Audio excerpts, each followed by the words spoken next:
Alrighty, ready to get started? Great. My name is Brian Morton, and today we'll be talking about sustainable strength training beyond the gym. So what can we do outside of the gym in regards to training? And what really kind of is the core of that is body weight training, training without equipment.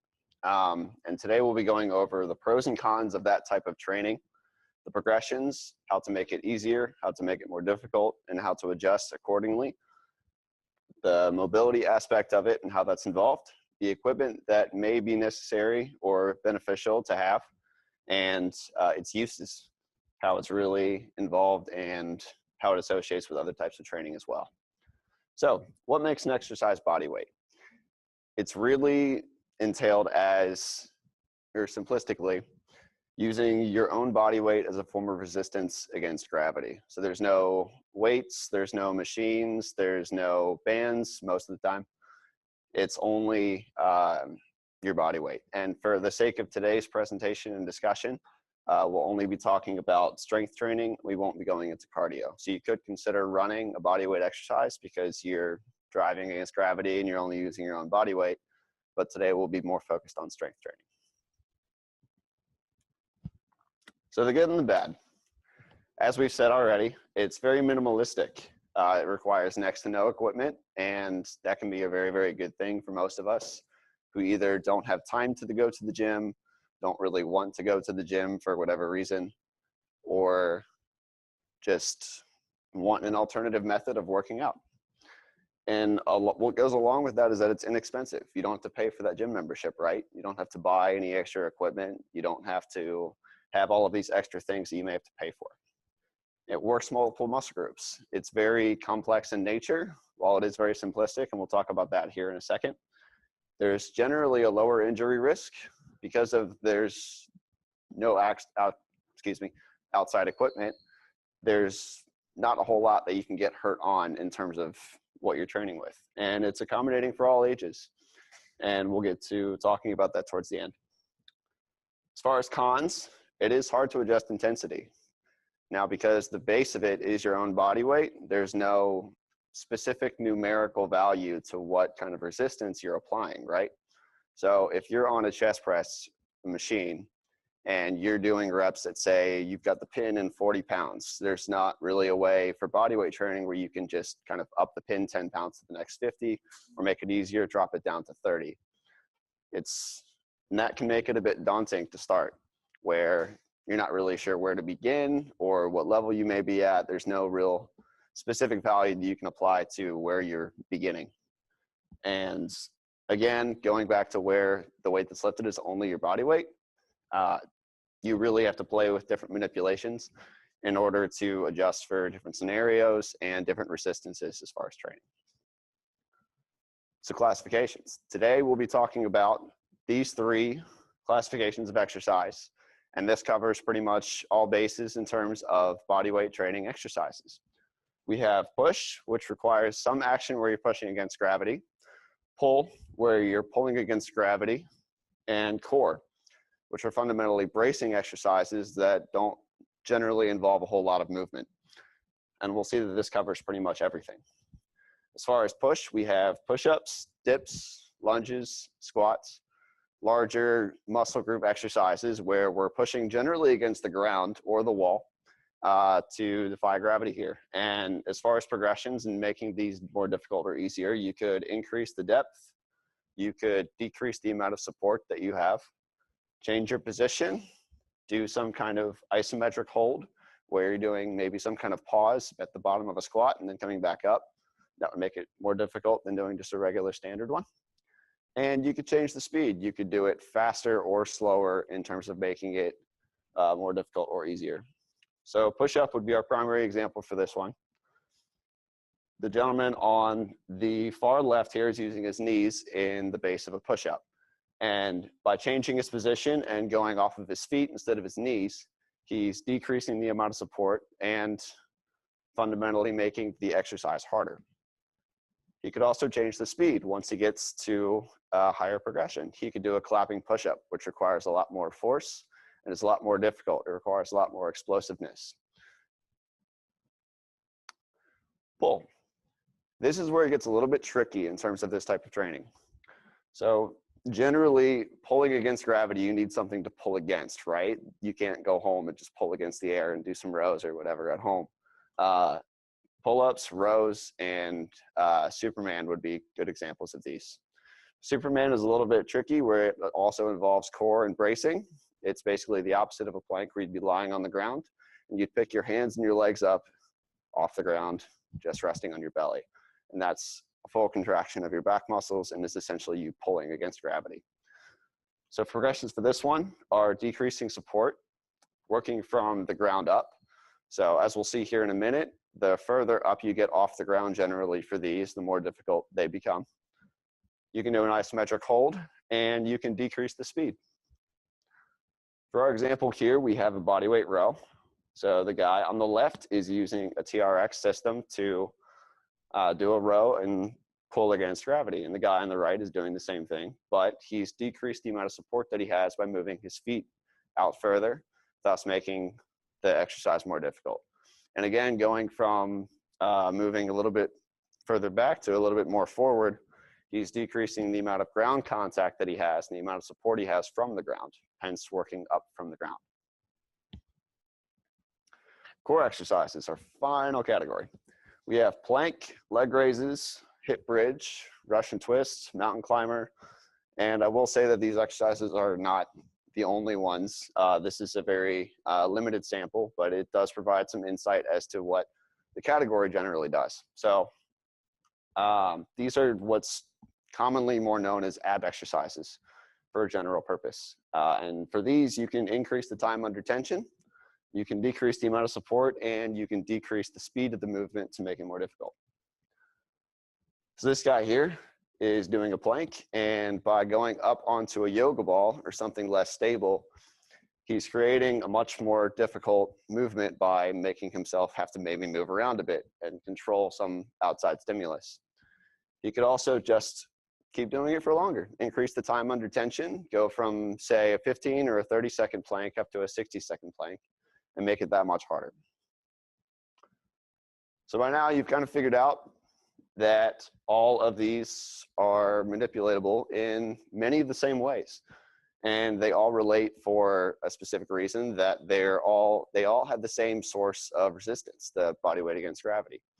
And this is important because this is what makes the exercises complex, because you're not using any kind of specific muscle group at once. So going back to the chest press example, or doing a bicep curl, where you have some kind of equipment or you're doing something like that, you're very limited in terms of what muscle groups you're using. Generally on a machine, you'd be doing one at a time, maybe two or three at a time if you're lucky. Chest press would be, for example, shoulders, triceps, chest, or with the bicep curl, you would pretty much just be working bicep. If you're doing a push-up or some other kind of exercise, then you're going to be using much more than that. You're going to have to not only use that chest, shoulders, and triceps like we did for a chest press, you're also going to have to stabilize through the core, use your glutes and your legs to keep that torso up in a straight line, and continue to brace throughout the entire body. And that's what brings all of these together, and that's what these all have in common. So training all of these at once is a really good way to kind of bring a full circle and get a good wholesome training cycle for the entire body. So now that we know how to progress, we need to know when. And you would approach this similar to pretty much any other kind of strength training. You would progress when the exercise becomes too easy, and you can do, say, you've reached your goal of X number of reps, in this example, 10 to 12, and most importantly, your form doesn't break down. So instead of, again, the machine versus the kind of free-ranging example that we have here, there's a lot of different places where form could break down. So all of these are straight line movements where we don't want a whole lot of movement side to side or front to back, or we don't want, for example, this guy's hips to fall down. We don't want this guy lurching his hips too far forward, because that'll make it easier. So maintaining form is a good way to check that you've kind of mastered that exercise and you can move on to the next progression.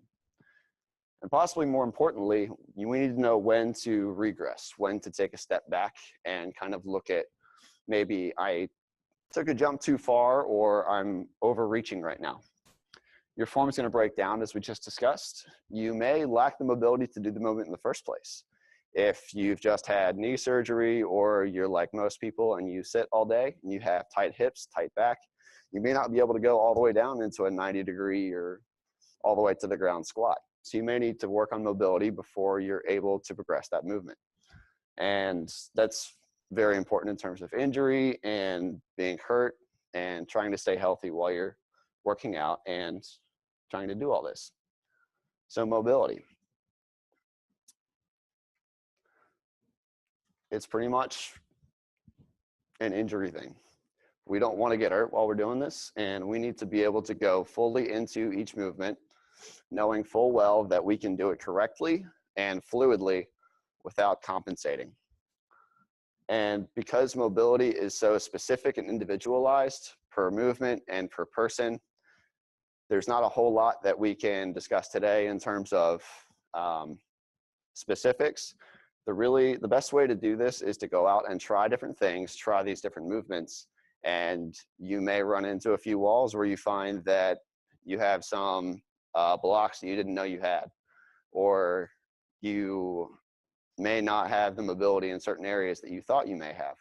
And you now have bases to go off of and improvements that you can make. And those are really good. So if, going back to the squat example, we can't go all the way down or we can't get to 90 degrees, we need to address the mobility first before we kind of go into the strength. Because if we have strength, but we don't have the mobility to do it, that's just a recipe for somebody getting hurt. So this is where equipment does become beneficial. Going back to the rows, we need something to pull against. So TRXs, any kind of bar, something locked into the wall that we can pull against would be beneficial, almost necessary for some of the pulling movements. And you can also use boxes, bands to make your movements more explosive, or go on to the next progression from where you're at, or if you're stuck between two. And listen to your body. If something feels off, then it probably is. That's pain or your body telling you that something is wrong, that something is off, and you may need to step back for a second and take a look at what might be going on here. And take your time. I mean, all of these things do take some effort and some persistence and pace. So no one's going to progress every week or every day. So just take your time with it and have fun with it. So when can we use this? At home, as many of you are likely here for. We don't have time to go to the gym, or we don't want to pay for a gym membership or anything like that. At home is a perfect place to do many of these things. Push the sofa out of the way, push the coffee table out of the way, and find a decent space in your living room, and that's plenty. You now have space to do your squats, push-ups, planks, jumps, all of these different things that we've talked about so far. And traveling. Maybe your hotel gym only has 3 treadmills and an elliptical and no strength work. Maybe it's like 6 feet by 8 feet and that's the whole thing. Or maybe your hotel doesn't have a gym. Maybe you're on vacation at the beach or something and you don't have any equipment. This is a great go-to. This is something that is excellent to fall back on or to have as a base foundation for something that you can go to every time you need a workout. And finally, you can integrate it into other workouts. So circuit training, for example, is based around bodyweight training and training quickly with multiple movements at a time. And if we have to spend time getting in and out of machines, adjusting our equipment, adding or taking off weight, that takes away from the entire purpose of circuit training in the first place. So using bodyweight training where you don't need any equipment is a great foundation for this type of training. Plyometrics. Box jumps, jump squats, anything explosive, as we've talked about so far, would be considered plyometrics. And again, that can be performed with some kind of added weight, but generally it isn't. Generally, all you need is your own body weight against resistance to gravity. And warming up. Maybe you're going in for a weight session. Maybe you did get into the gym this time, and you want to go do some squats with a barbell or a dumbbell. Maybe you do some body weight squats to warm up for that, and that would be a great base to use until you're ready to perform that heavier movement. This does lead into the fact that you can do weight training as well. And this does work in tandem very well with body weight training. You can use each of them to address deficits in the other. So maybe you have trouble going down into certain movements with the squat again, and you could use weight to kind of help you with the mobility or build some base strength around that movement while you're working on the mobility. And you can use body weight training, as we've just said, to warm up and to really prepare for the weight training. And as far as one being better than the other, they're just different types of training. There's certain things with weights, for example, that you can't do with body weight, and vice versa. For like you can't really replace a deadlift. You'd be picking something up off the ground. That'd be very difficult to simulate with just body weight.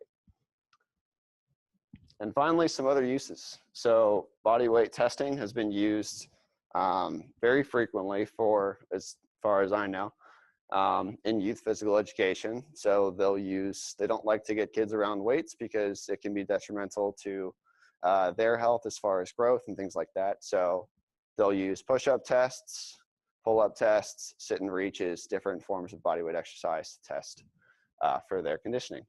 And movement screenings. The Y balance test, as well as the functional movement screen, are based on your ability to perform certain body weight exercises within a fixed and constructive manner to kind of examine how your mobility is and how well you move in a sense of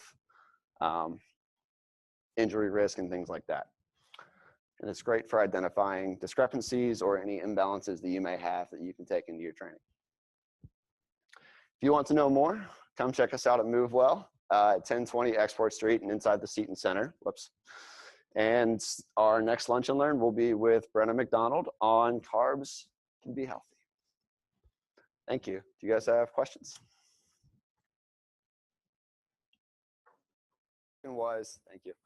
So the question was, in terms of sets and reps, and everyone kind of has a different opinion about it. So what is my take on it, and what's kind of a good answer for that? Is that about correct? I typically go with the 8 to 12 range as a good foundation of you're capable of performing that movement. And anything greater than that really gets more into muscular endurance and away from muscular strength.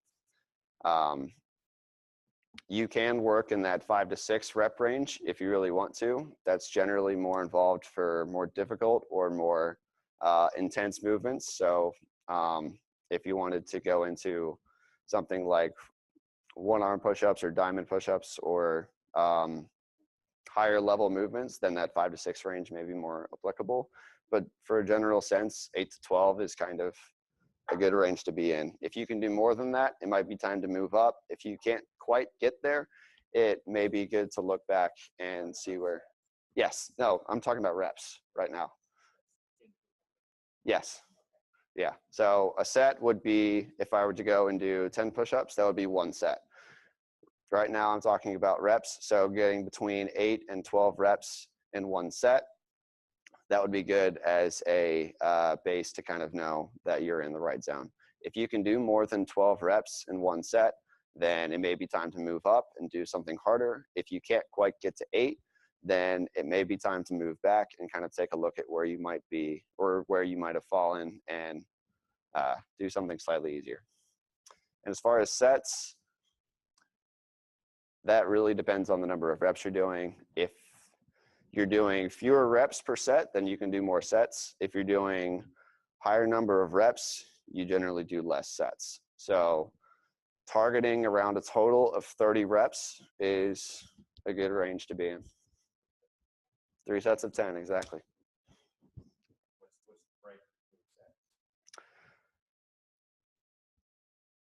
The break between sets would be,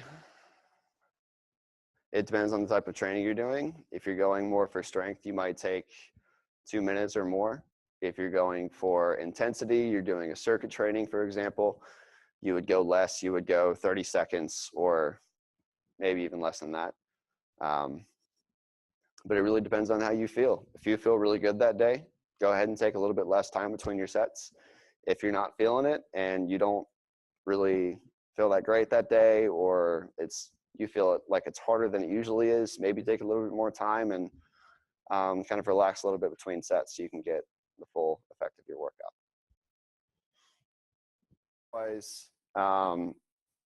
How do I know the distinction between what is easier and what is harder on a scale of, for example, regular push-ups versus diamond push-ups versus any other variation of push-up? How do I know how to progress in terms of which is easier and which is harder?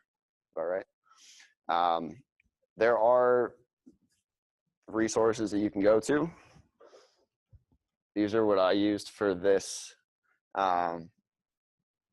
presentation, and these were what I came up with, but I also have a lot of prior knowledge, so I didn't have to do anything too specific. But you can go and ask a trainer at one of the gyms, or Carrie, do you know of any other resources? I think it's ace.org or ACSM, but ACE really has a whole workout library. And so they're really going to be one of your great sources to go to for some of the body weight training things. Some of the other ones will be nationally recognized. Just make sure if you're going to Google or YouTube something that you don't go with like Sam's opinion on things. You know, you want to get a reputable source from a certified trainer or a nationally recognized fitness association. How to supplement weight training in the gym with body weight training at home. Let's see. So you can do both. My advice would be to find areas within both that are not as applicable to the other. So for example, in the gym, if there's certain things you can do with weights that you can't do at home, do those things in the gym, and then your more foundational stuff and your core exercises and things that don't require as much equipment, do those at home. And then you can find a balance of some days you go to the gym and some days you stay at home, and find something that works well for your schedule. Are sit-ups and push-ups tangible in terms of working the same within the same category and providing the same benefits as far as progressions? No, because they work fundamentally different movement or fundamentally different muscle groups. So sit-ups would be much more of a core exercise and much more of a abdominal and hip exercise, and push-ups would be much more of a upper body exercise. So the action in the push-up is you moving your arms and pushing against the ground, and the action in a sit-up would be you rotating your pelvis to sit your upper torso upright. So the action is in the hips, and then the action is in the upper torso and the arms. So as far as progression, you can progress them in the same and make sit-up more difficult by increasing the resistance, slowing it down. Yeah, crunches, sit-ups. Crunches and sit-ups, for the sake of this, are the same. And you would progress those many in the same, where you would play with the manipulations of support and speed and resistance, and progress them in the same as far as that. Did that answer your question? So I'm just thinking maybe they should. And if we go back to, they would be listed under these examples for core if I were to place them in this presentation. And you would progress them as you would here for time under tension, support, and speed, where you could place your arms overhead to make it more difficult. That way you're placing the resistance higher up, so it's harder to sit up, or you may place your hands closer to your legs to make it easier, or you could lay on an incline. Exactly. So you would progress those many in the same that you would for these core exercises here. So I'd place them in this category if that answers your question. Balanced routine would be something that involves all of these together in tandem, the push, pull, and core here. So doing generally about 6 to 8 exercises and balancing it out where you have 2, 2, and 2, an even distribution of each category. that would make for a wholesome workout where you cover all of your bases and you work the entire body evenly.